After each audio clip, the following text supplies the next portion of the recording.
तो बेटा सभी लोग इधर देखो प्यारे बच्चों, सर्कल का टॉपिक स्टार्ट करने वाले हैं। और बेटे ये जो टॉपिक है वैसे तो हर एक कॉन्सेप्ट को कवर करेगा, चाहे आप 6, 7, 8, 9, 10 कोई सी भी क्लास पढ़ रहे हो, सर्कल का कंप्लीट टॉपिक कवर होने वाला है। बट यहां पे जो मेजर फोकस है हमारा वो है बेटे आरएमएस, सैनिक स्कूल, आरआईएमसी ऐसे टॉपिक्स पे जो हमारे बेटा कॉम्पिटिटिव एग्जाम्स के टॉपिक हैं, उनके हिसाब से मैंने इसको बनाया है। लेकिन A to Z चीजें, मतलब मैं ये नहीं बोलूंगा कि आपको 5th क्लास की छोटी छोटी चीजें पढ़ा के भगा दो। 5th से लेकर 10th तक जितनी बार सर्कल आता है और जो जो चीजें सर्कल में आती है बेटा वो सब कुछ पढ़ाने वाला हूं, A to Z शुरू से लेकर लास्ट तक। तो ध्यान से सुनना है एक एक चीज को, और जो पॉइंट बताऊं बेटा वो लिखना है। कई जगहों पे मैं बताऊंगा कि आपका ये कहां पे आरएमएस में क्वेश्चन देखोगे या सैनिक में देखोगे या फिर बेटे किसी एकेडमिक में देखोगे, एकेडमिक मतलब अपनी क्लास में देखोगे। तो सारी चीजों को ध्यान से समझते जाना और एक एक चीज को जो जो बोलो वो नोट करना, ठीक है। और नोट ना कर पाओ तो स्क्रीनशॉट लेके काम चला लेना, ठीक है। चलो बेटा सबसे पहले सर्कल को समझो कि सर्कल है क्या।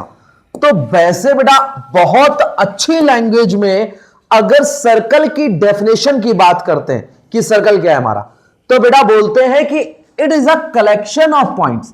कलेक्शन की जगह कई जगहों पे लिखा होता है बेटा it is the locus of points. Locus का बोले या फिर कलेक्शन को बोले बेटा गट्ठा। गट्ठा मतलब बहुत सारे पॉइंट्स जब इकट्ठे होते हैं तब बेटा क्या बनता है, सर्कल बनता है। क्या बनता है, सर्कल। बहुत सारे पॉइंट के गट्ठे को बेटा हम लोग लोकस कहते हैं। क्या कहते हैं, लोकस। तो बोल रहा है जब बहुत सारे पॉइंट्स मतलब group of points are at equal distance, क्या होना चाहिए बेटा, इक्वल डिस्टेंस। कहां से equal distance, from a fix point. और जिस फिक्स पॉइंट से हमारा इक्वल डिस्टेंस होता है उसको बोलते हैं बेटा centre of the circle, centre of the circle. तो बेटा जो सर्कल है हमारा, सर्कल एक्चुअल में कलेक्शन ऑफ पॉइंट्स है। और बेटे वो सारे के सारे पॉइंट्स की खास बात कि वो सेंटर से इक्वल डिस्टेंस में। तुम्हें पता है बेटा ये जो एक फिक्स पॉइंट से सारी डिस्टेंसेस का इक्वल होना आपको क्वाड्रिलेटरल्स में नहीं मिलता। नहीं समझ आई, समझ आ गई बेटे। एक फिक्स पॉइंट से सारी डिस्टेंसेस मतलब सारे पॉइंट्स की डिस्टेंस जो है बराबर आपको क्वाड्रिलेटरल में नहीं मिलता। अगर बेटे स्क्वायर होता तो तुम्हें पता है उस कंडीशन में ऐसा नहीं होता कि सारी की सारी डिस्टेंस बराबर होती। पता है इस बात का, ठीक है। नहीं पता तो याद रखना बेटे ये केवल एक ही चीज में पॉसिबल है, किसमें बेटा, सर्कल में। अब देखो सर्कल की दुनिया अलग ही है। क्यों, अगर आज सर्कल नहीं होता तो बेटे अपन लोग जितनी तेजी से ट्रेवल करते हैं नहीं कर पाते, ठीक है। रियल लाइफ में सर्कल के बहुत सारे फिनोमिनाज हैं और तुम बहुत जगह पे सर्कुलर चीजें देखते हो। डिस्क में अगर टब की बात करें हम लोग, बेटा पिज्जा खा रहे हैं वो भी है ना, छोटू बड्डू पिज्जा बेटा। इसके बाद अगर हम लोग बात करें क्लॉक्स की, तो क्लॉक्स में बहुत सी जगह पे आपको सर्कल दिखता है और सर्कुलर मोशन की वजह से आप लोग उस झूले में अच्छे खासे चक्कर खा जाते हो, समझ रहे हो।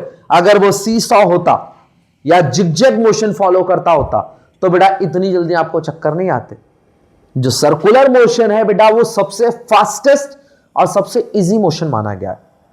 मैं तुम्हें मोशन नहीं पढ़ा रहा, मैं तुम्हें यह बता रहा हूं कि सर्कल की अगर खोज ना हुई होती तो आज हमारी जिंदगी किसी और तरह से दिख रही होती।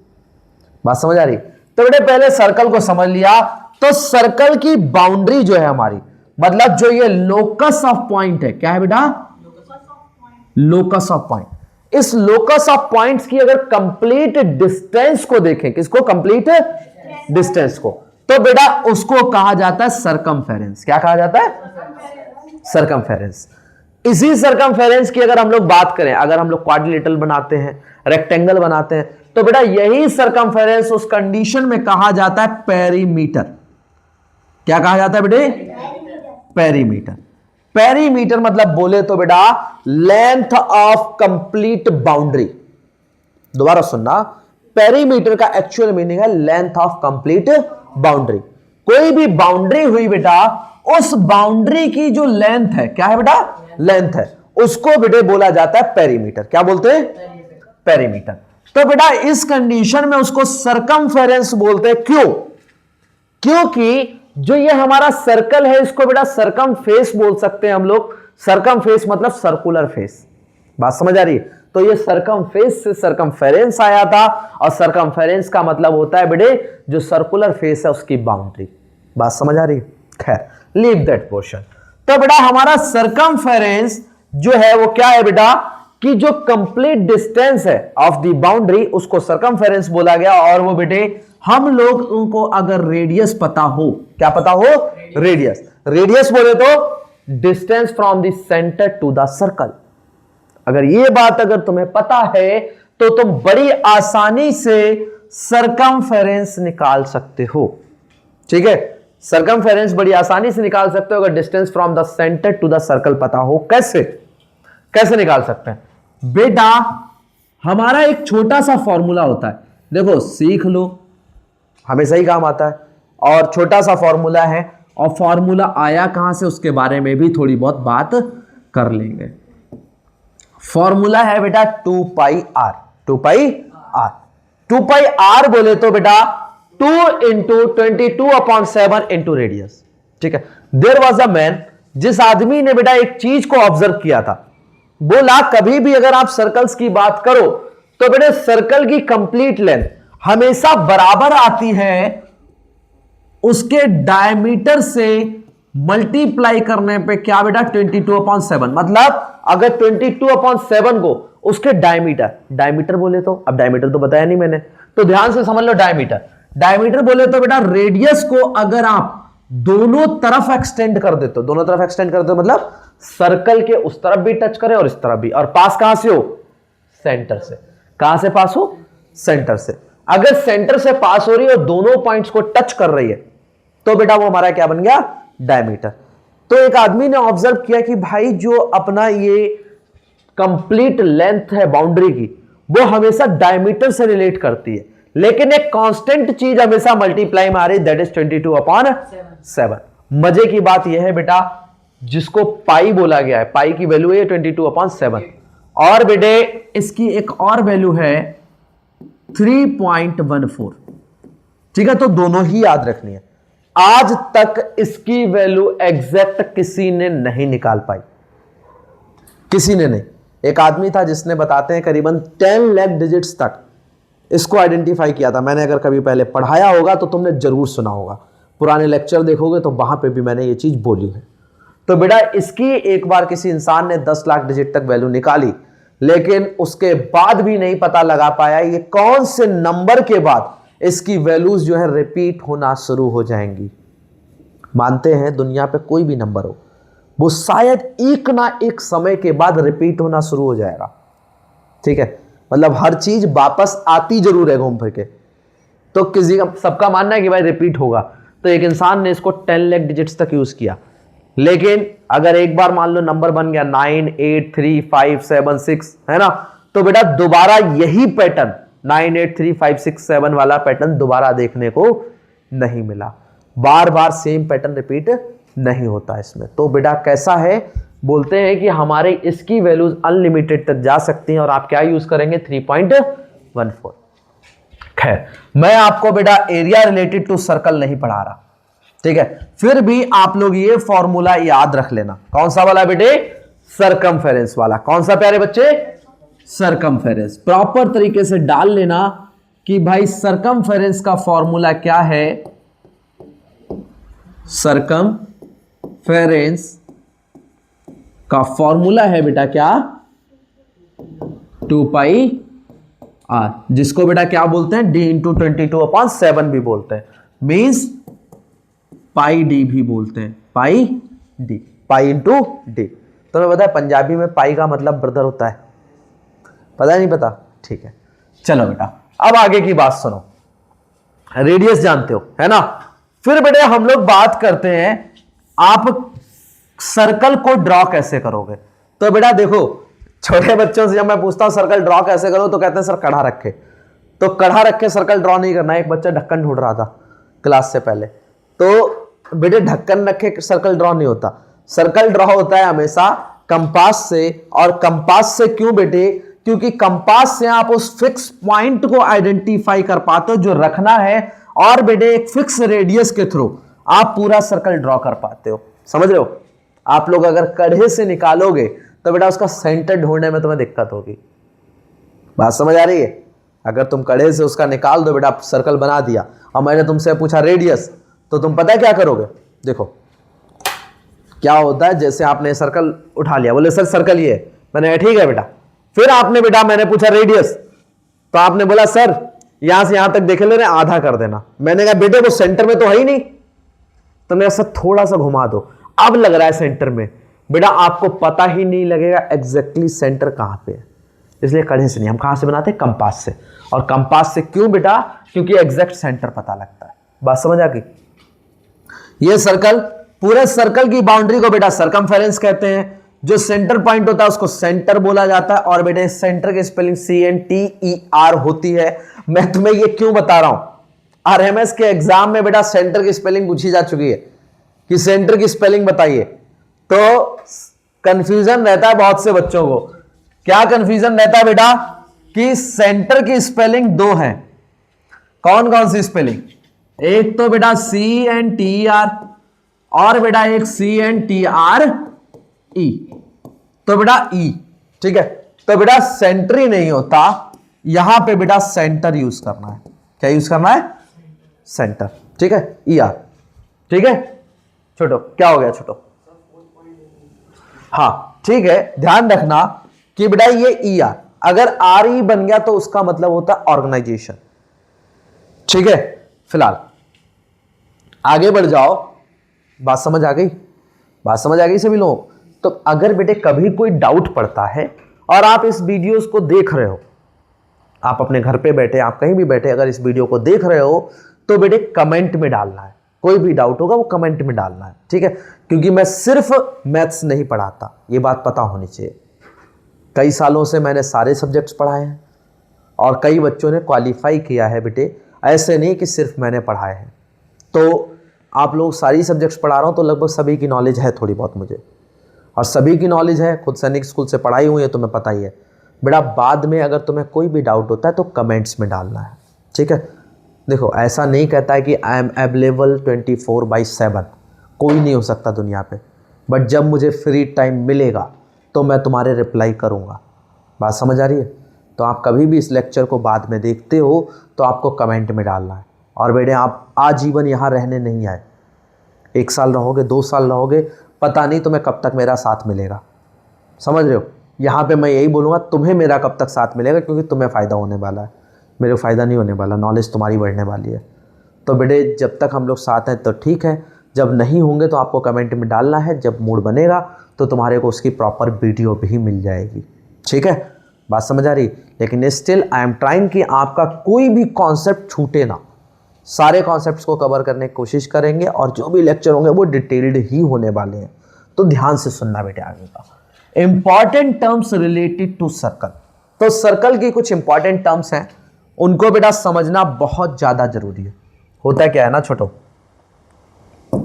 कि सर्कल को तो बच्चे जान लेते हैं, उसका सरकमफेरेंस जान लेते हैं और उसका एरिया जान लेते हैं, और उनको लगता है कि सर्कल आ गया। तो सर्कल बेटे ऐसे नहीं आता। सर्कल कैसे आता है बेटे? सर्कल में बहुत सी चीजें याद रखनी होती हैं। जैसे कि बेटा हमको यह पता होना चाहिए, अगर ये सर्कल है तो सर्कल का सेक्टर क्या होता है, डायमीटर क्या होता है, बेटे हमारा सेगमेंट क्या होता है, आर्क क्या होता है, सारी चीजों को समझना है। और अगर इनको छोटे छोटे कॉन्सेप्ट्स को समझोगे तो बेटा आगे चल के आप एरिया रिलेटेड टू सर्कल वाला चैप्टर बढ़िया से समझ पाओगे। तो ध्यान से सुनना बेटा, there is something known as कोड। पहले से चलते हैं बेटा, there is something known as कोड, और कोड ऑफ द सर्कल क्या होता है बेटे? अगर आप किसी सर्कल के अंदर एक ऐसी लाइन खींचो जो सर्कल के दोनों एंड पॉइंट्स को टच करता हो, तो उसको क्या बोलेंगे? कॉर्ड बोलेंगे। जैसे बेटा मैंने इस सर्कल में क्या करना है, ये लाइन खींच दी, मान लो मैंने P और Q, वो सर्कल के एंड पॉइंट्स को टच किया और उसके आगे नहीं गया। सर्कल को उसने क्या कर दिया? 2 हिस्सों में बांट दिया। बराबर की बात नहीं कर रहा मैं, मैं कह रहा हूं दो हिस्सों में बांट दिया एक लाइन ने, तो दैट इज नोन एज कोड। उसको क्या बोलेंगे? कोड बोलेंगे। बेटा इसको कॉर्ड भी बोलते हैं, ठीक है बेटा। अगर वो दो सर्कल को दो बराबर हिस्सों में बांटता है, बराबर हिस्सों में मतलब ऊपर भी आधा और नीचे भी आधा, एग्जैक्टली आधे आधे हिस्से में बांट रहा है बेटे, तो पहली बात तो यह समझना आधे सर्कल को, हाफ सर्कल को बोला जाता है सेमी सर्कल, ठीक है। Half circle is semi circle. और बेटा हाफ सर्कल सेमी सर्कल कौन डिवाइड करता है? डायमीटर। बेटा एक बात और समझने वाली है यहां पे, मैंने बोला कोड जो है वो सर्कल को दो हिस्सों में डिवाइड करता है। डायमीटर भी अगर दो हिस्सों में डिवाइड कर रहा है तो क्या डायमीटर कोड नहीं है? डायमीटर भी एक कोड है। और याद रखना diameter is the longest code of the circle. मेरी बात को दोबारा से सुन लो, डायमीटर जो है, डायमीटर इसको बेटा याद रखना, it is the longest code, longest code, code मतलब जो सर्कल को दो हिस्सों में डिवाइड करता है, जो यहां बनाई थी मैंने। तो longest code of the circle, ठीक है बेटा। ये पूछा जा सकता है, पूछा जा सकता है, तो इसको याद रखना है। Longest code of the circle बेटा क्या होता है? डायमीटर होता है। खैर अब बेटे जब हम लोग क्या करते हैं, कोई लाइन जो है वो बेटा अगर क्रॉस कर जाए, क्या कर जाए? क्रॉस कर जाए। अगर वो बेटा क्रॉस कर जाती है, क्या कर जाती है?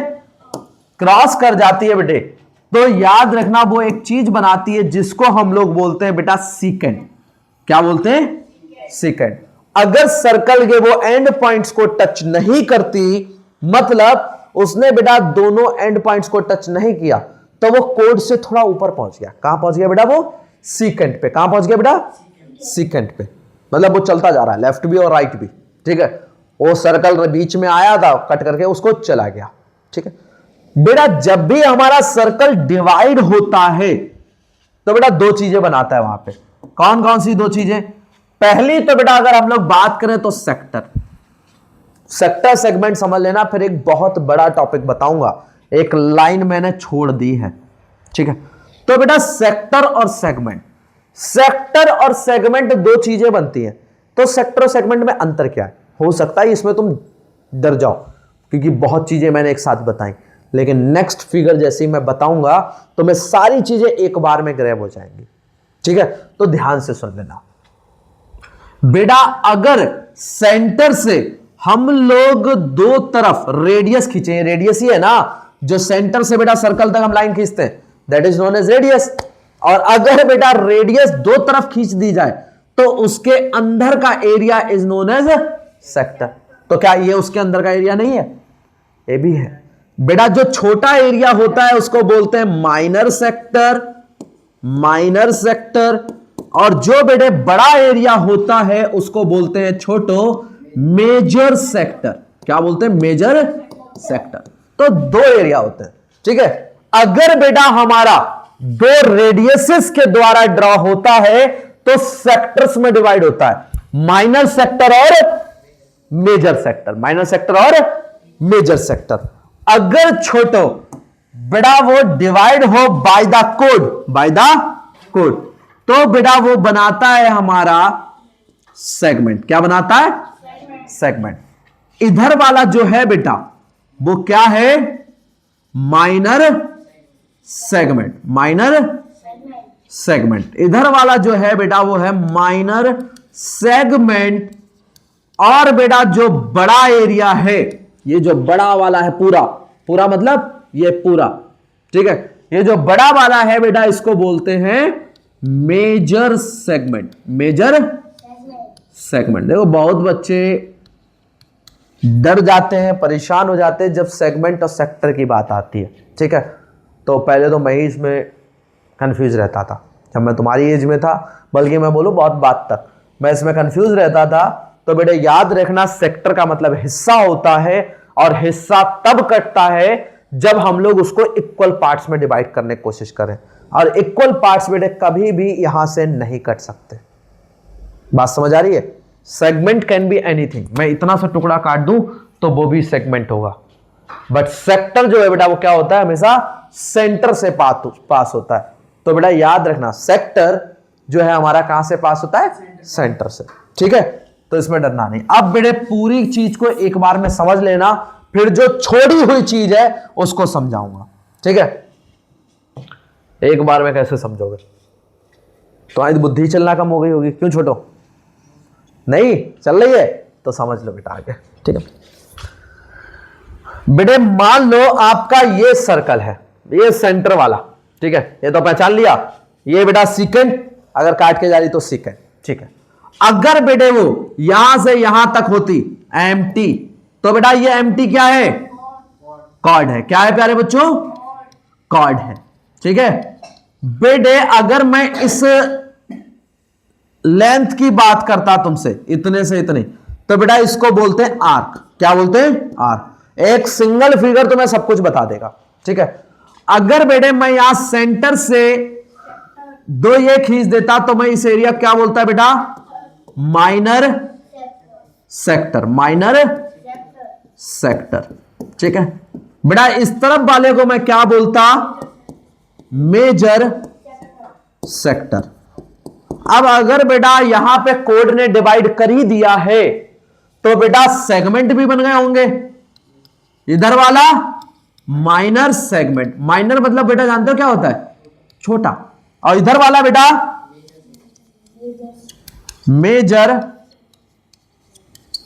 Segment, major segment. तो उधर वाला माइनर सेगमेंट और इधर वाला मेजर सेगमेंट। बेटा अगर हम लोग बात करें यहां से एकदम रेडियस से पास होती हुई दोनों तरफ टच करने वाली लाइन, तो उसको बोलेंगे बेटा डायमीटर। कोई चीज रह तो नहीं गई छोटो, सारी कवर हो गई। तो बेटा एक फिगर आपको सब कुछ बता सकता है अगर आप उसको ध्यान से समझो। अब बेटा लास्ट थिंग को सुनो, लास्ट का मतलब बिल्कुल लास्ट नहीं है छोटो, लास्ट का मतलब है यहां पे कुछ कॉन्सेप्ट है उनको सुनो, ठीक है। बेटा there is something known as tangent. Tangent क्या होता है बेटा, एक ऐसी लाइन जो पूरे सर्कल को सिर्फ एक पॉइंट पे टच करता है। कितने पॉइंट्स पे, एक पॉइंट पे। ये कॉन्सेप्ट बहुत इंपॉर्टेंट है, ठीक है। There is something known as circumscribed, inscribed, ठीक है। बेटा अगर हम इसकी बात करें तो एक ऐसी लाइन जो सर्कल को सिर्फ एक पॉइंट पे टच करता है उसको बेटे अपन क्या कहते हैं, टेंजेंट। तो टेंजेंट क्यों कहते हैं, कहां से शब्द आया, तो बेटा टेंजेंट एक ऐसी लाइन है जो कोई एंगल बनाती है। टेंजेंशियल बेटा स्ट्रेस और स्ट्रेन होते हैं। टेंजेंशियल का मतलब किसी चीज पे बेटा एंगुलर फोर्स लगाना। एंगुलर फोर्स लगाना मतलब सीधा लगाने की जगह बेटा उस पे आप ऊपर की तरफ धक्के लगाना या फिर नीचे की तरफ। बात समझ आ रही है।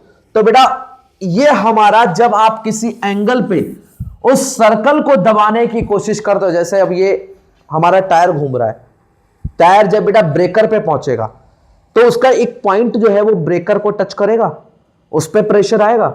जो उस पर प्रेशर आ रहा है ना वो कैसा प्रेशर आ रहा है बेटे, टेंजेंशियल। कैसा, टेंजेंशियल, नहीं टेंजेंट नहीं, टेंजेंशियल। टेंजेंट क्या है बेटा, जिस पॉइंट को वो ब्रेकर टच कर रहा है, जिस पॉइंट को वो ब्रेकर टच कर, अंदर तो नहीं घुस जाता ब्रेकर, अंदर थोड़ी घुस जाता है उसके, तो ब्रेकर क्या करता है उसको केवल टच होता है, और वो वाली लाइन क्या कहलाती है बेटा, टेंजेंट। क्या कहलाती है प्यारे बच्चों, टेंजेंट। अब बेटा टेंजेंट याद रखना वो सर्कल को केवल एक पॉइंट पे टच करके जाती है। और बेटे इसका कॉन्सेप्ट अभी बहुत बचा है, टेंजेंट वाला कॉन्सेप्ट बहुत ज्यादा बचा हुआ है, तो ध्यान से सुनते जाना बेटा। There is something known as inscribed और सर्कमस्क्राइब्ड। पहले इसको सुन लो, वो वाला भी बचा है अभी, ठीक है बेटा। इनस्क्राइब्ड और सर्कमस्क्राइब्ड पे देखो क्वेश्चन कहां आएगा आपका, जो लॉन्गेस्ट कोड वाला क्वेश्चन है वो बेटे आप आरएमएस में देख सकते थे। मैं तुमसे बोलूं ऑल इंडिया सैनिक स्कूल में आएगा, बहुत रेयर चांस है, ठीक है। ऑल इंडिया सैनिक स्कूल में क्वेश्चन ना बहुत टफ ना बहुत इजी लेवल बेटा आरएमएस में आता है मैथ्स का, ठीक है। अगर बेटे मैं बात करूं सर्कमस्क्राइब इसकी, जब सर्कल बाहर है किसी फिगर के, किसी फिगर के बेटा, या फिर मैं बात करूं इनस्क्राइब्ड के जिसमें सर्कल जो है वो अंदर है किसी फिगर के। बात समझ आ रही है। तो बेटा ये वाला कॉन्सेप्ट जो है आप लोगों से पूछा जाएगा आपके सैनिक स्कूल लखनऊ में। इसके अलावा अगर आप जाते और विद्या ज्ञान का एग्जाम देते, वहां मिलता सेकंड फेज में, ठीक है, अच्छे लेवल का एग्जाम है, वहां देखने को मिल जाता आपको। ऑल इंडिया सैनिक स्कूल की अगर मैं बात करूं, हाँ कम चांसेस है, क्योंकि ये सर्कल का सबसे टफेस्ट टॉपिक है, इससे ऊपर और कुछ नहीं है, ये सबसे टफेस्ट टॉपिक है। और बेटे आधी दुनिया तो इसी में कंफ्यूज है कि इनस्क्राइब्ड क्या होता है और सरकमस्क्राइब्ड क्या होता है, ठीक है। सरकमस्क्राइब्ड मतलब जिसमें सर्कल जो है उसने स्क्राइब कर रखा है, मतलब उसने बांध रखा है, ठीक है। इनस्क्राइब्ड का मतलब बेटा सर्कल जो है वो खुद अंदर बंधा हुआ है, इन मतलब अंदर, स्क्राइब्ड मतलब बंधा हुआ, तो अंदर बंधा हुआ है, तो इनस्क्राइब्ड सर्कल बेटा कौन सा, जो अंदर बंधा हुआ है। सर्कमस्क्राइब्ड मतलब जो बेटा बाहर से उसने सर्कल बना रखा है, सर्कल जो है बाहर से बांध दिया है उसने, ठीक है। अब आगे की अगर बात करें तो बेटा हमारी लाइंस, मतलब अगर सर्कल में बेटा हम लोग देखते हैं तो कुछ लाइंस होती हैं जो बेटे एक दूसरे को अगर क्रॉस करती तो ठीक है, और अगर क्रॉस नहीं करती बेटा तो उनको अपन क्या कहते हैं, नॉन इंटरसेक्टिंग लाइंस। मतलब जैसे ये सर्कल है प्यारो, और बेटा ये सर्कल अगर एक दूसरे में लाइंस जो है वो क्रॉस करती है तो बेटा वो कैसी हो गई, इंटरसेक्टिंग। और अगर वो क्रॉस नहीं करती हैं तो ये दोनों लाइनें कैसी हुई बेटा, नॉन इंटरसेक्टिंग। कैसी हो गई, नॉन इंटरसेक्टिंग, ठीक है बेटा। इसके अलावा बेटा हो सकता है कि सर्कल पे जो है टेंजेंट ड्रॉ करी जाए, और बेटा ये टेंजेंट वाला टॉपिक जरा ध्यान से समझना, यहां से एकदम विदाउट फिगर इतना क्लियर नहीं होगा, तो आप लोग ध्यान से यहां पे समझो, ठीक है बेटा। हो सकता है कि एक सर्कल पे जो टेंजेंट ड्रॉ करी गई है बेटा वो दूसरे सर्कल का जो है क्या निकले प्यारे बच्चों, हमारा कोड, या फिर बेटा उसके लिए वो सीकेंड निकले। क्या निकले, सीकेंड। बात समझ आ रही है, यहां पे मजे की बात बेटा, अगर हमारे सर्कल में, अंदर वाले सर्कल में ये टेंजेंट का वर्क कर रही है, बाहर बेटा ये कोड का वर्क कर रही है, किसका, कोड का, मतलब यहां पे टूटा हुआ है P और Q, Q यहीं तक है बेटा, ठीक है। तो बेटा P और Q जो है वो दो बराबर हिस्सों में बट रहा होगा, कहां से, जहां पे टेंजेंट टच कर रही है, जहां पे टेंजेंट टच कर रही है। और बेटा यहां पे याद रखना जो टेंजेंट है वो केवल एक पॉइंट को ही टच करेगी, दैट इज यूनिक पॉइंट। और बेटे अगर वहां पे आप रेडियस ड्रॉ कर दो, क्या ड्रॉ कर दो मेरे शेरो, रेडियस। अगर रेडियस ड्रॉ हो गया बेटा तो उस पॉइंट को अपन बोलेंगे पॉइंट ऑफ कांटेक्ट। ये हमारा जो पॉइंट है, इस बेटे पॉइंट को, पॉइंट ए को, पॉइंट ए को, तो पॉइंट ए को अपन बोलेंगे point of contact, point of contact. याद रखना इस बात को, ठीक है छोटो, ओके ठीक है, पॉइंट ऑफ कांटेक्ट, ठीक है। और बेटे एक बात ये भी याद रखना कि जहां पे टेंजेंट और रेडियस मिलेंगे वहां पे हमेशा एंगल कितने डिग्री का बनेगा, 90 डिग्री। कितने का बेटा, बेटे सैनिक स्कूल लखनऊ की बात करें तो उसमें ये वाला क्वेश्चन देखने के बहुत हाई चांसेस हैं, क्योंकि उनकी हालत तो हमें पता ही है, हमेशा वो आपको डिफिकल्ट टाइप क्वेश्चन देने की कोशिश करेंगे ताकि आपको लगे आप फेल हो गए हो, फिर आपको पास कर दिया जाए, फिर आपसे थोड़ा बहुत अगर मिल जाता है तो बढ़िया बात है। देखो it is a type of allegation जो मैं उन पे लगा रहा हूँ, ठीक है। लेकिन मुझे ऐसा लगता है पर्सनली कि वहाँ पे सारे बच्चे मेहनत से पास नहीं होते, मुझे ऐसा लगता है, ये मेरा पर्सनल पॉइंट ऑफ व्यू है, ठीक है, कि सारे बच्चे केवल मेहनत से पास नहीं होते, क्योंकि इतनी हाई कट ऑफ और इतना टफेस्ट एग्जाम जो तुम्हारे लेवल से कई गुना ऊपर है, ठीक है। और अगर सच में इतना ऊपर है और सच में इतने अच्छे बच्चे जाते हैं तो बेटा एनडीए रिजल्ट वहां पे कम क्यों है। सवाल ये है जो मेरे दिमाग में हमेशा हिट करता है कि अगर इतने अच्छे मार्क्स वाले बच्चे वहां जा रहे हैं सैनिक स्कूल लखनऊ में, अगर तुम वहां का एग्जाम देखोगे तो बेटे वहां पे एनडीए रिजल्ट जो है वो कम क्यों है, लेकिन कम है, रियलिटी ये है। तो इसलिए मैं मानता हूं कि वहां पे शायद कुछ तो गड़बड़ है, खैर छोड़ो। तो बेटा A is the point of contact, A is the point of contact, ये पॉइंट याद रहेगा बेटा, याद रहेगा छोटो, ठीक है।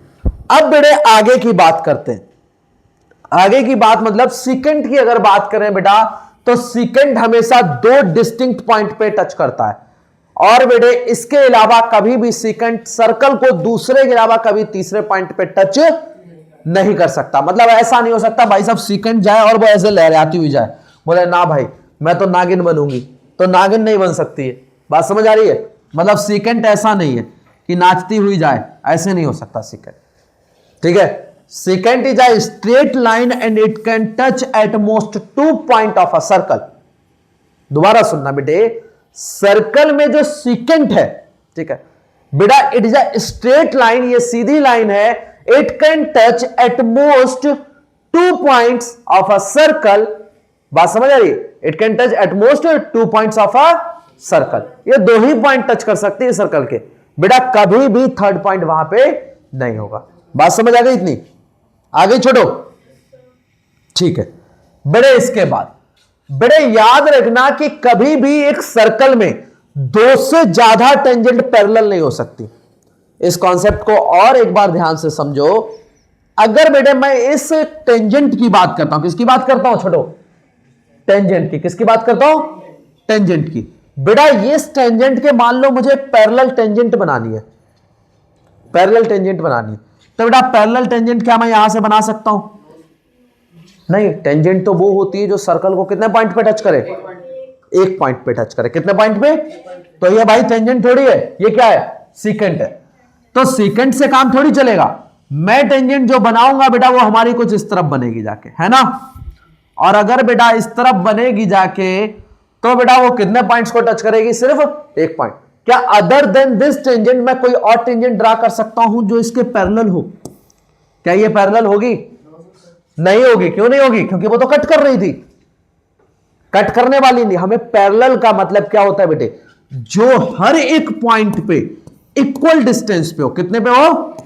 Equal distance. मतलब अगर यहां 10 सेंटीमीटर का अंतर है तो यहां भी कितने होना चाहिए?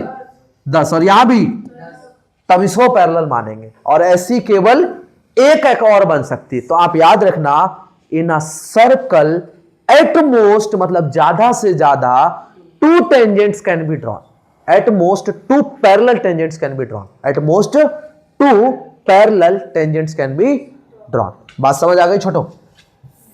बात समझ आ गई बेटा? सबसे डीप टॉपिक जो है वो टेंजेंट्स का है आपके सिलेबस के अनुसार।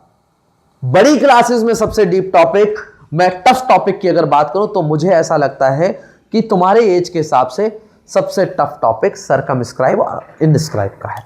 ठीक है, उसके क्वेश्चन ऐसे आते हैं और फिर उसमें बच्चे फंस जाते हैं। खैर इतना टफ है नहीं, बस वो कहने की बात है। जब 5-10 क्वेश्चन लगा ले तो कहना अरे यार ठीक है हो जाएगा, हलवा है। ठीक है बेटे, आगे की बात सुनो। इंपॉर्टेंट पॉइंट्स टू रिमेंबर, क्या क्या ध्यान रखना है बेटे? आपको याद रखना है इंटीरियर रीजन। बेटा सर्कल में 3 रीजन बनते हैं। कौन कौन से 3? बेटा सर्कल में 3 रीजन होता है। रीजन का मतलब होता है बेटे पोर्शन। तो कौन कौन से 3 पोर्शन बनते हैं प्यारों? एक तो बेटा हमारा आउटर, ये है आउटर रीजन। आउटर रीजन मतलब आउटसाइड द सर्कल। ये है बेटा इंटीरियर रीजन, या फिर इंटीरियर, या फिर इसको इनर रीजन भी बोल सकते हैं। और ये वाला जो है बेटा वो ऑन द सर्कल। अगर जैसे मैं 3 पॉइंट रख देता हूं, मैंने पॉइंट रखा P, तो पॉइंट P कहां है बेटा? इंटीरियर रीजन में। मैंने पॉइंट रखा बेटा Q, तो ये कहां है? Outer region. अगर बेटा मैंने पॉइंट रखा C, तो वो कहां है? On the circle. तो circle divides the plane in 3 different regions. मतलब जब सर्कल ड्रॉ करोगे तो बेटा पूरे प्लेन को, मतलब पूरे बोर्ड को उसने 3 पार्ट्स में डिवाइड किया। एक आउटर, एक इनर, और एक बेटा ऑन द सर्कल, जहां पे लाइन ड्रॉ हुई है, जहां पे लाइन ड्रॉ हुई। समझ आ रही बेटा? ठीक है बेटे, आगे की बात करते हैं।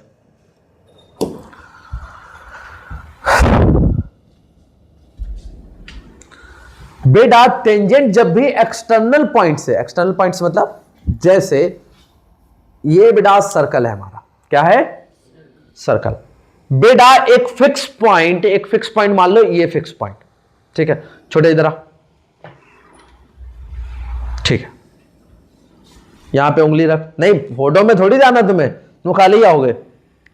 यहां पे उंगली रख छोटा, यहां पे नींद आ रही है ना तुझे, ठीक है, उंगली रख दी बेटा। अब छोटे ध्यान से सुनो, अगर मैं दूसरी बेटा बनाऊं टेंजेंट, तो दूसरी यहां पे बन रही है। और बेटा देखो दोनों में पेन की लेंथ बराबर है? उंगली नहीं हिलाओ छोटा, ठीक है, पेन की लेंथ क्या है बेटा?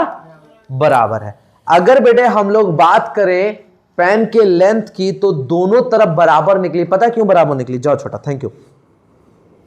क्यों बराबर निकली पता है बेटा? क्योंकि जब भी एक पॉइंट से, कॉमन पॉइंट से आप लोग कोई लाइन ड्रॉ करते हो और वो बेटा सर्कल को एक पॉइंट को ही टच करती है, तो बेटा वो टेंजेंट्स बनाती है। और वो टेंजेंट्स हमेशा इक्वल होती है। क्यों इक्वल होती है बताऊं? यहां पे एक ऐसा रूल लगता है जो कई बच्चों ने नहीं पढ़ा होगा, लेकिन फिर भी मैं एक्सप्लेन करना चाहूंगा, ताकि आप किसी जमाने में जब इसको पढ़ो और थोड़े बहुत समझदार हो तो बोलो हाँ हमारे सर ने उस समय हमें पढ़ा दिया था। ठीक है, तो सुन लेना, क्योंकि कई बच्चों को पता है और कई बच्चों को नहीं पता, तो कोई बात नहीं, आप लोग ध्यान से सुनोगे तो बेटा पता लग जाएगा। There is something known as congruency. Congruency का मतलब होता है बेटे कि हमारी दोनों चीजें बराबर। कॉन्ग्रुएंसी मतलब होता है बिल्कुल एक जैसा। तो तुम्हें मैंने बताया कि बेटे जो पॉइंट ऑफ कांटेक्ट होता है, बताया था अभी पीछे, पॉइंट ऑफ कांटेक्ट मतलब जहां पे टेंजेंट को रेडियस टच करती है, जहां पे टेंजेंट को रेडियस टच करती है, उसको बोलते हैं बेटा पॉइंट ऑफ कांटेक्ट। तो मैंने आपको बताया पॉइंट ऑफ कांटेक्ट पे हमेशा बेटा 90 डिग्री का एंगल बनता है, यही बताया। इधर 90 बनता है तो इधर भी 90 बनता होगा। अगर बेटे मैं बात करूं कि मैं बीच से एक सीधी लाइन खींच दूं, सीधी लाइन खींच दूं, तो अब बेटा क्या ये दो ट्राइंगल बन गए। एक ट्राइंगल है OT1P और दूसरा ट्राइंगल है O, चलो T2 कर देता हूं इसको, OT2P, OT2P। बेटा देखा जाए तो दोनों ट्राइंगल बिल्कुल इक्वल है। कैसे इक्वल है पता है? कॉन्ग्रुएंसी मतलब जिससे हम इक्वल बता सकते हैं, प्रूव कर सकते हैं, वो अलग अलग मेथड होते हैं कॉन्ग्रुएंसी के। तो बोलते हैं कोई दो ट्राइंगल कॉन्ग्रुएंट होंगे, कॉन्ग्रुएंट होंगे मतलब बराबर होंगे अगर बेटा दोनों ट्राइंगल में राइट एंगल हो। क्या हो? Right angle. राइट एंगल बोले तो बेटा दोनों में 90 डिग्री का एंगल हो। 90 डिग्री का ये बेटा ये, ठीक है, सीधा अगर लाइन बनाई जाए तो कितना डिग्री का एंगल है? 90 डिग्री। बेटा दोनों ट्राइंगल में 90 डिग्री का एंगल हो। क्या मिला क्या भाई साहब? बेटा दोनों में एक साइड बराबर हो, साइड 1 2 1 इक्वल टू साइड 2। तो बेटा देखो इस ट्राइंगल में ये जो OT1 है, क्या ये रेडियस है? क्या सेंटर से जो सर्कल को जाती है वो रेडियस होती है, तो ये रेडियस है। और OT2 भी क्या है बेटा? रेडियस। तो देखो इस ट्राइंगल की भी एक साइड दूसरे ट्राइंगल की दूसरी साइड के बराबर है बेटा।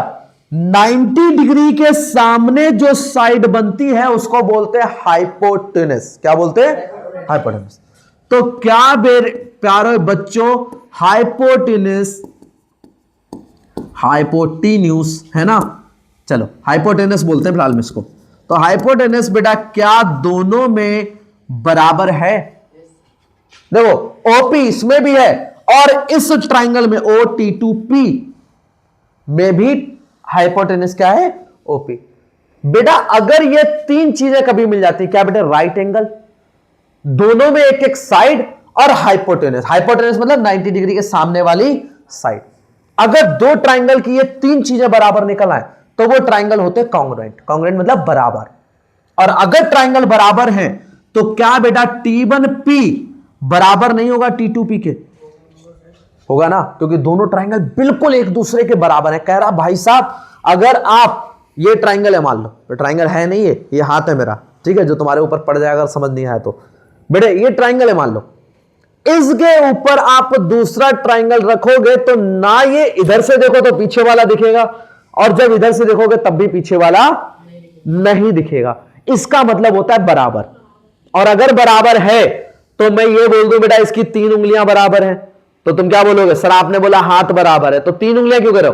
बची हुई 2 उंगलियां भी बराबर होंगी, बची हुई 2 उंगलियां भी बराबर होंगी।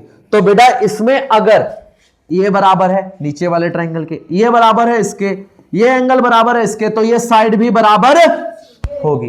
तो टेंजेंट्स याद रखना, टेंजेंट्स ये फिलहाल तो लिखना चाहो तो लिख सकते हो,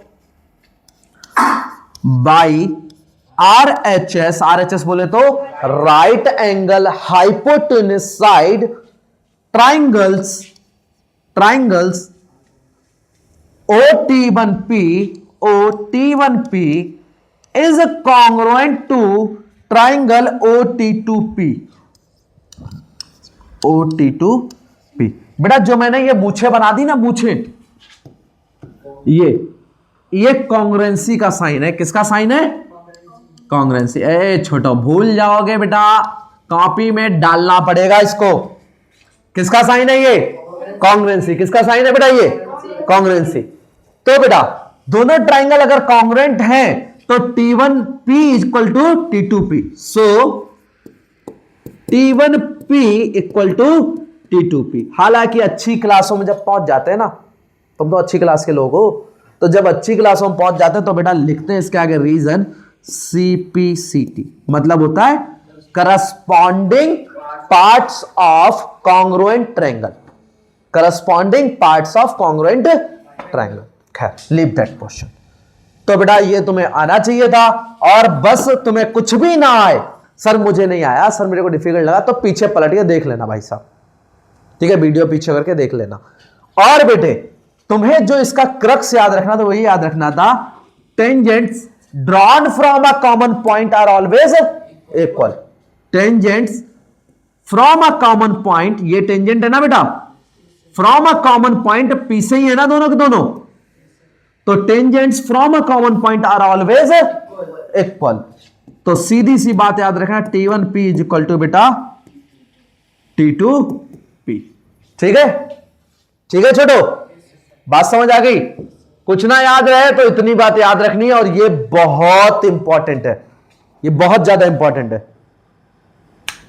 चलो बेटा, इसके बाद अगर हम लोग बात करें लेंथ ऑफ अ टेंजेंट, तो लेंथ ऑफ अ टेंजेंट की बेटे बात करें तो लेंथ जो है हमारी टेंजेंट की, दैट कैन बी डिफाइंड और मे बी नॉट डिफाइंड। मतलब जरूरी नहीं उसकी बेटा फिक्स लेंथ हो, और हो सकता है उसकी फिक्स लेंथ ना हो।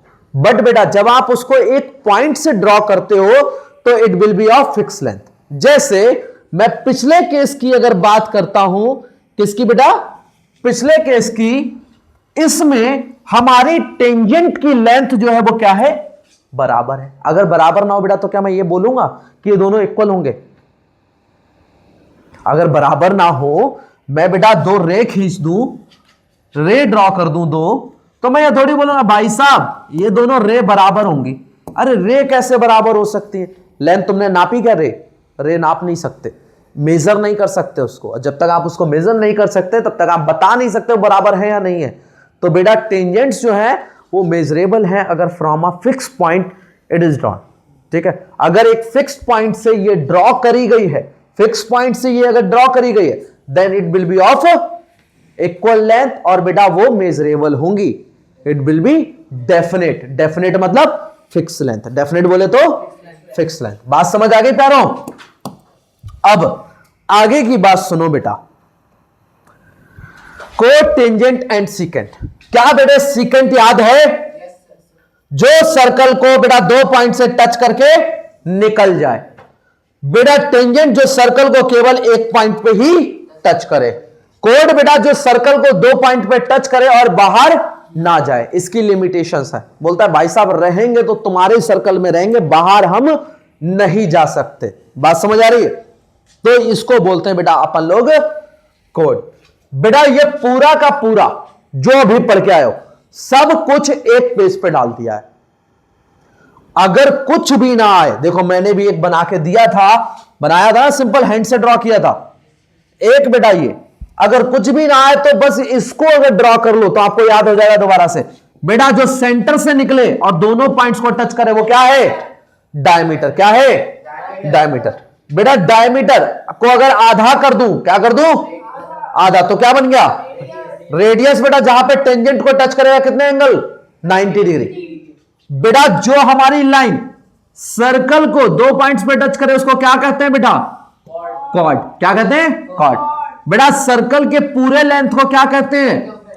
सरकमफेरेंस। क्या कहते हैं? सरकमफेरेंस। बेटा अगर मैं इतनी लेंथ की बात करूं तो इट इज क्या है? ये क्या है बेटा? It is arc. It is arc.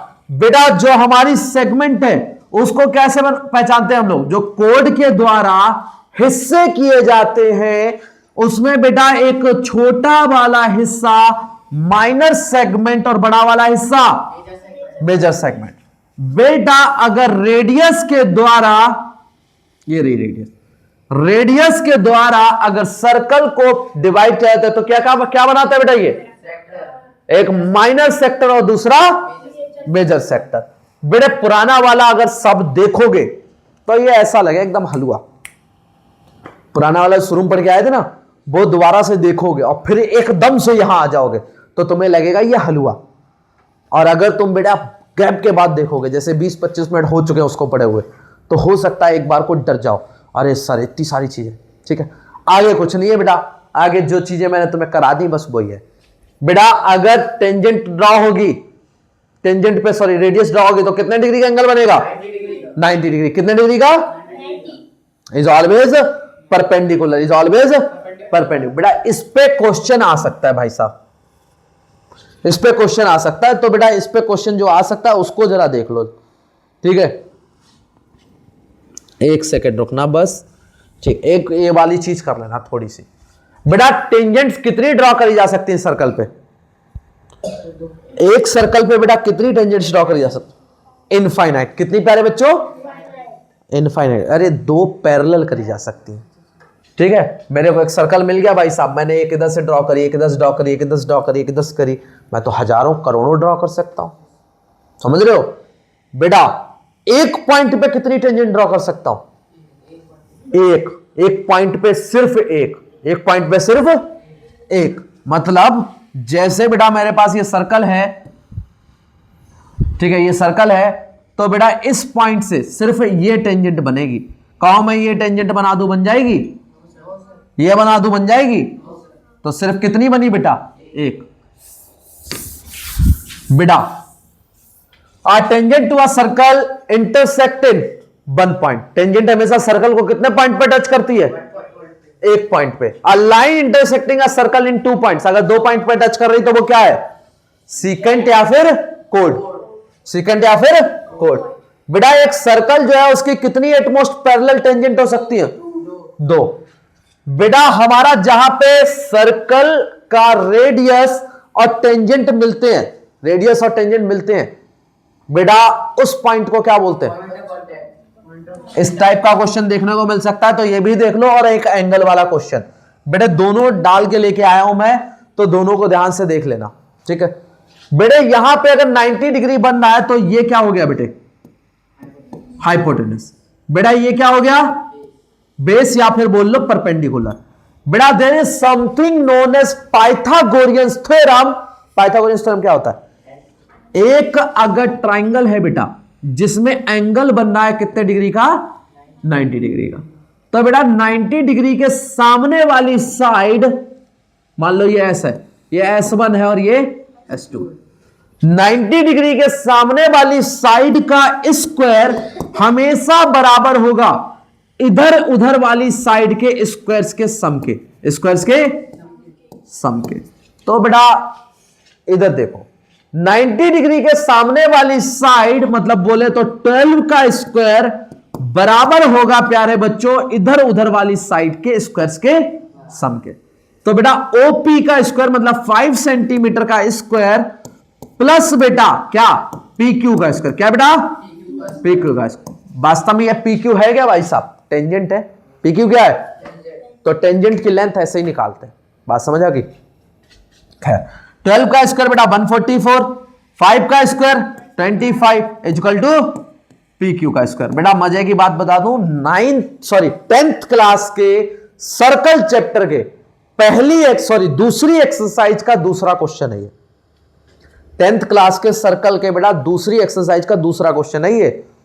119 इसका आंसर आने वाला है बेटा। 144 में से 25 माइनस करोगे तो पी क्यू स्क्वायर होगा बेटा, ये आ गया 119 और स्क्वायर हटा दोगे तो बेटा क्या हो जाएगा, ये रूट 190। ये बात समझ आई बेटा? अगर एक तरफ स्क्वायर हो और दूसरी तरफ नंबर हो तो जब भी स्क्वायर हटाओगे तो दूसरी तरफ क्या पड़ेगा छोटो, रूट। जब भी स्क्वायर हटाओगे तब दूसरी तरफ क्या पड़ेगा, रूट। याद रखना, क्योंकि स्क्वायर और रूट दोनों एक दूसरे के क्या है, अपोजिट है। क्या है, अपोजिट है। चलो अब प्यारे बच्चों, इतनी बात समझ आ गई सभी लोगों के? हालांकि सॉल्व करा हुआ रखा था ऑलरेडी, जब आप कॉपी करो तो आप यहां से कॉपी करना, ठीक है? बट मैं इन चीजों में कम बिलीव करता हूं, तो फिलहाल ये आपकी कॉपी में होना चाहिए ताकि आपको याद रहे, ठीक है? तो अब बेटा, draw circle and two lines parallel to a given such that one is a tangent and other a secant. बेटा एक सर्कल में दो लाइन बनानी है, एक टेंजेंट हो और एक सीकेंट। बना सकते हैं? ठीक है, ये नहीं आएगा इस टाइप का क्वेश्चन। बेटा इस टाइप का क्वेश्चन खुद से आप कर सकते हो क्या? 90 डिग्री के सामने वाली का स्क्वायर बराबर होता है बेटा इसका स्क्वायर प्लस इसका स्क्वायर। कर पाओगे? बहुत सिंपल इसका आंसर है। आपको पता होना चाहिए 24, 7 और 25 का ट्रायो बनता है, ठीक है? पता होना चाहिए, ये चीज रटी हुई होनी चाहिए थी, ठीक है? तो इस क्वेश्चन का स्क्रीनशॉट लेके रख लेना है और अपने पास बाद में इसको सॉल्व करना है प्रैक्टिस के रूप में, ठीक है? और जैसे ही प्रैक्टिस करोगे तो बेटा हो जाएगा पक्का। चलो अब बेटे आगे सुनो, इसको रोक दो भी, ये सुन लो बेटा। अब तुम्हें फिर बता दूं, 10th क्लास की सेकंड एक्सरसाइज का पहला क्वेश्चन है। कहना सर 10th क्लास ही क्यों बार बार ला रहे हो? क्योंकि सर्कल जो है एक्चुअल में 10th क्लास तक ही अच्छा होता है, और मैंने तुम्हें जो क्वेश्चन दिए वो सबसे बड़ी क्लास के दिए। मैंने कहा अगर मेरा बच्चा पढ़ने के बाद बेस्ट क्वेश्चंस को कर सकता है डिफिकल्ट वाले, तो वो समझ लो उसका टॉपिक क्लियर है। अगर वो नहीं कर सकता तो इसका मतलब टॉपिक क्लियर नहीं है। I am not a good teacher, ठीक है? तो अगर तुम ये कॉन्सेप्ट कर पा रहे हो तो ठीक है, नहीं कर पा रहे हो तो फिर शायद तुम्हें एक बार फिर पढ़ाना पड़ेगा या फिर तुम्हें एक बार फिर पढ़ना पड़ेगा। वेरी गुड, बहुत बढ़िया बेटा। याद रखना यहां पे 90 डिग्री बनता है, वो हमें पता है बेटा। ऑलवेज रिमेंबर, अगर कोई क्वाड्रिलेटरल है, क्या है? क्वाड्रिलेटरल। क्वाड्रिलेटरल मतलब बेटा चार साइडें होनी चाहिए उसकी। क्या होनी चाहिए? चार साइडें। POQT, तो PO, OQ और QT, चार साइडें हैं। चार साइडें अगर बेटा है तो एंगल जो है बेटा वो कितना बनेगा? 180 इंटू n-2। कोई भी बेटा आपका फिगर मिल जाए, कोई भी क्वाड्रिलेटरल मिल जाए, ठीक है? क्वाड्रिलेटरल कोई सा भी मिले, चाहे पेंटागन मिले, चाहे हेक्सागन मिले, कोई सा भी मिले जिसमें साइड्स हो, ठीक है बेटा? उसके अगर टोटल एंगल्स का सम निकालना है, सारे एंगल्स का सम निकालना है, then it will be equal to 180 into n-2। अब ये n क्या बवाल है? Number of side. इसमें कितनी नंबर है साइड्स? 1, 2, 3 और 4, चार साइड है। तो 180 इंटू 4-2, तो बेटा ये क्या हो गया? 180 इंटू 2। तो बेटा चारों एंगल का सम जो है वो 360 है। यहां पे चारों एंगल का सम कितना है? 360। दो तो अपन को पहले ही पता है, ये 90 है बेटा, ये P जो है वो 90 है, Q जो है वो भी क्या है? 90 है, O जो है बेटा वो क्या है? 110। तो बेटा T क्या होगा? बेटा जब सारों का सम 360 था तो एंगल T बड़ी आसानी से निकालेंगे। इसको बेटा एक्चुअल में ऐसे लिखना है हमको, ठीक है? तो बेटा 90 90 180 और 180 प्लस 110 290 प्लस एंगल T। बेटा इसको इधर माइनस में भेज देंगे और हमारा क्या आ जाएगा? 70 डिग्री। कैसे माइनस में भेजा? जो चीज उधर है प्लस में वो इक्वल टू के इस तरफ आएगी माइनस में। -290 इक्वल टू एंगल T। तो बेटा ये कितना हो गया? 70 degree equal to angle T। It is the difficult topic of circle chapter. ये सबसे डिफिकल्ट है, इससे ऊपर और कुछ नहीं है। बात समझ आ गई छोटो सभी लोगों को? ठीक है, इसका सॉल्यूशन भी पड़ा हुआ था। मैंने बोला मैं करवाने में बिलीव करता हूं, पीपीटी में इतना बिलीव नहीं करता। खैर बेटे, अगर आप लोगों को आ गया है तो ये वाला आप स्वयं करेंगे, कर पाएंगे? अरे ये थोड़ा और पेचदा है। पेचदा कैसा, सुन लेना जरा एक बार छोटो, फिर बोलो सर ने करवाया हमें ये और दे दिया ये, तो ऐसा नहीं कर रहे हैं सर तुम्हारे साथ। बेटा यहां पे बस इतना डिग्री 80 डिग्री का है, तो बेटा पूरा कितना होगा, उसका डबल कितना होगा ये टोटल बेटा 160। बात इतनी याद रखना, ये कॉन्सेप्ट है और बेटा ये हमेशा काम आएगा। अगर इतना 80 डिग्री है बेटा तो टोटल कितना होगा 160। अगर प्यारे बच्चों इतना 10 डिग्री है तो पूरा कितना होगा ये 20 डिग्री, कितना होगा? बस ये यहीं पे लगना है, हर जगह मत लगा देना। ये पता क्यों लग रहा है? क्योंकि दोनों ट्राइंगल हैं इक्वल है बेटा, तो जितना एंगल ये होगा उतना ही ये होगा। ये करके आए थे ना अभी पीछे, RHS याद है? ठीक है, तो बेटा यहां पे भी ये जितना एंगल होगा उतना ही होगा, तो टोटल कितना हो जाएगा 10 का दुगना 20, क्योंकि ये 10 है तो ये भी कितना होगा 10 होगा, तो टोटल कितना हो गया 20। ये 80 है तो ये भी कितना हो जाएगा 80, तो टोटल कितना हो गया 160। खैर इसको तुम लिखित तरीके से करोगे और it is for your practice. मैंने करके दिखा दिया फिलहाल में, लेकिन आप तरीके से करोगे जैसे मैंने किया था, ठीक है? It must be in your copy, ये आपकी कॉपी में होना चाहिए। बात समझ आ गई छोटो? ठीक है, चलो अब बेटा लास्ट वन क्या, वैसे चीजें खत्म हो गई हैं बेटा। ये क्वेश्चन सेम पैटर्न पे, क्या आप इसमें ये बता पाओगे? पाइथागोरस थ्योरम लिखना है। इस साइड का स्क्वायर बराबर होगा 4 का स्क्वायर प्लस OB का स्क्वायर, कर पाओगे? ठीक है छोटो, तो बेटा इतनी सी चीजें करनी है, सर्कल का कॉन्सेप्ट इतना ही है, ठीक है? समझ आ गया? इजी था? ठीक है बेटा, अगर इजी था, समझ आ गया, तो जब भी इस वीडियो को देखो XYZ टाइम, तो आई वांट कि तुम्हें याद आए कि मैंने क्या क्या पढ़ाया था। तो आप सर्कल के सारे कॉन्सेप्ट्स जो मैंने पढ़ाए हैं, मतलब एक मुंह जवानी तुम्हें बस लिख देना है। क्या क्या बेटा? सर्कल का हमें diameter, secant, arc, minor segment, major segment, कोड और बेटा टेंजेंट, ये 7 चीज, हाँ सेक्टर भी 8 चीजें मुझे तुम्हारी कॉपी में या फिर कमेंट में लिखे हुए चाहिए। एटलीस्ट 8 पॉइंट, 8 नहीं लिख सकते तो 5 पॉइंट आपकी कोई से भी चॉइस के। जब भी इस वीडियो को देखो तो वो 5 पॉइंट अपनी तरफ से डालने हैं वीडियो पे। बात समझ आ गई? ठीक है, मैं भी तुम्हें याद रखना चाहता हूं कि तुम जब भी देखो तो एक बार दोबारा मुझे याद आओ, ठीक है? बाकी मस्त रहो, खुश रहो, पेपर इजी आएगा, ठीक है? चलो।